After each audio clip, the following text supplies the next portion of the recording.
Decide I don't like him. Or maybe I'll make him taller. Watch here, watch here.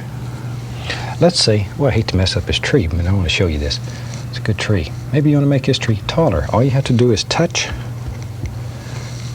and come right back over the top of him. See here? And you just paint a bigger tree right over the top. We don't make mistakes. We have happy accidents. Here's a couple paintings I did with acrylic in the Bob Ross style. Acrylic is a medium I'm just now starting to learn how to use.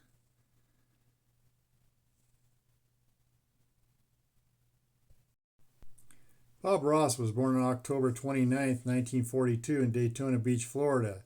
His father Jack was a carpenter and his mother Ollie was a waitress.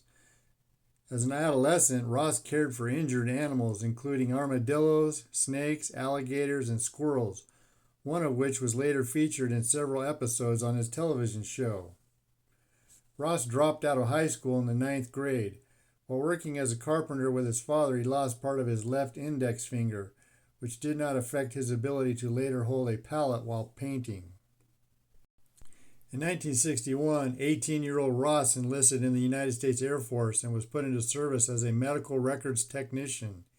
He rose to the rank of Master Sergeant and served as the first sergeant of the clinic at Eielson Air Force Base in Alaska, where he first saw the snow and mountains that later appear as recurring themes in his paintings. He developed his quick painting technique during brief daily work breaks. Having held military positions that required him to act tough and mean, the guy who makes you scrub the latrine, the guy who makes you make your bed, the guy who screams at you for being late to work, Ross decided he would not raise his voice when he left the military. During his 20-year Air Force career, Ross developed an interest in painting after attending an art class at the Anchorage USO Club. He found himself frequently at odds with many of his painting instructors, who were more interested in abstract painting. Ross said they'd tell you what makes a tree, but they wouldn't tell you how to paint a tree. Ross was working as a part-time bartender when he discovered a TV show called The Magic of Oil Painting, hosted by German painter Bill Alexander. Alexander uses a 16th century painting style called alla prima, widely known as wet on wet, that allowed him to create a painting within 30 minutes. Ross studied and mastered the technique, began painting, and then successfully selling Alaskan landscapes that he painted on novelty gold mining pans. Eventually, Ross's income from sales surpassed his military salary, so he retired from the Air Force in 1981 as a master sergeant. He returned to Florida, studied painting with Alexander, joined his Alexander Magic Art Supplies Company, and became a traveling salesman and tutor. Annette Kowalski, who had attended one of his sessions in Clearwater, Florida, convinced Ross he could succeed on his own. Ross, his wife, Kowalski, and Walt, her husband, pooled their savings to create his company. The business struggled at first. His trademark permed hairstyle came about as a cost-cutting measure when his regular crew-cut haircuts were becoming too expensive. Ross later confessed that he disliked the hairstyle, but did not feel he could change it because it was depicted in the company logo. In 1982, a station in Falls Church, Virginia aired a taping of his art class as a pilot, and 60 PBS stations signed up for the show in its first year. In 1983, PBS station WIPB lured him to Muncie, Indiana, with the promise of creative freedom, and he found a kinship with the staff. He moved home to Florida in 1989, but continued to travel to Muncie every 3 months to tape the show. Ross said he did the show for free and made his income from how-to books, videotapes, and art supplies. Ross painted an estimated 30,000 paintings during his lifetime.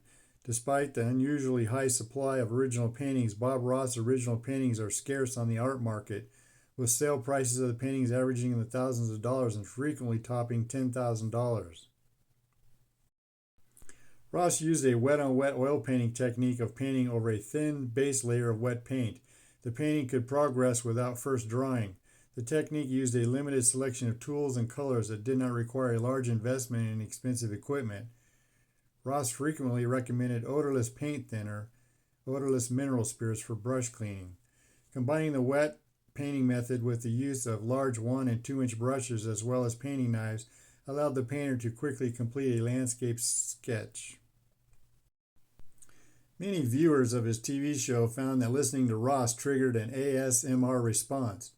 In the 2021 Netflix documentary, Ross's son Steve said that his father was inspired to speak in that manner because his mentor, Bill Alexander, spoke in a harsh tone on television, and he wanted to do the opposite of that. Since most of the audience of The Joy of Painting was female, he thought, maybe I'll try to whisper, and that became one of his trademarks. And of course, we all know that Ross was well known for his phrases he tended to repeat while painting, such as, let's add some happy little trees, or with his paintbrush, let's beat the devil out of it.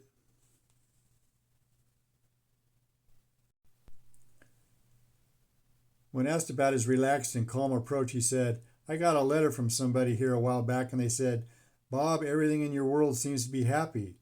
That's for sure. That's why I paint. It's because I can create the kind of world that I want, and I can make this world as happy as I want it. Shoot, if you want bad stuff, watch the news. In 2014, the blog 538 analyzed 381 episodes in which Ross painted live, concluding that 91% of Ross's paintings contained at least one tree, 44% included clouds, 39% included mountains, and 34% included mountain lakes. His work rarely contained human subjects or signs of human life. On rare occasions, he would incorporate a cabin, sometimes with a chimney but without smoke and possibly unoccupied. Far more frequently, he would refer to animals that may inhabit the scenes he was painting, such as the cow in a barn or birds that may live in the trees, and encourage viewers to devise their own stories in their heads about the scenes that they created. Ross was fond of country music and in 1987 was invited on stage by Hank Snow at the Grand Ole Opry in Nashville, Tennessee. The audience gave him a huge ovation. He was slightly nervous at first but felt better after cracking a joke to the crowd. Hank Snow was later given a private painting lesson by Ross. Ross made several media appearances over the years. In 1989, he appeared on The Joan Rivers Show. He returned in 1992 for a live show with hosts Regis Philbin and Kathie Lee Gifford. In 1994, Ross appeared on The Phil Donahue Show and took 5 audience members on stage to do a painting. Donahue also did a painting during that episode.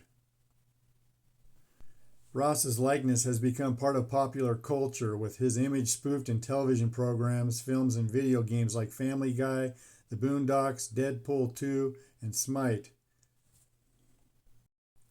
As a heavy cigarette smoker for most of his life, Ross had several health problems and expected to die prematurely.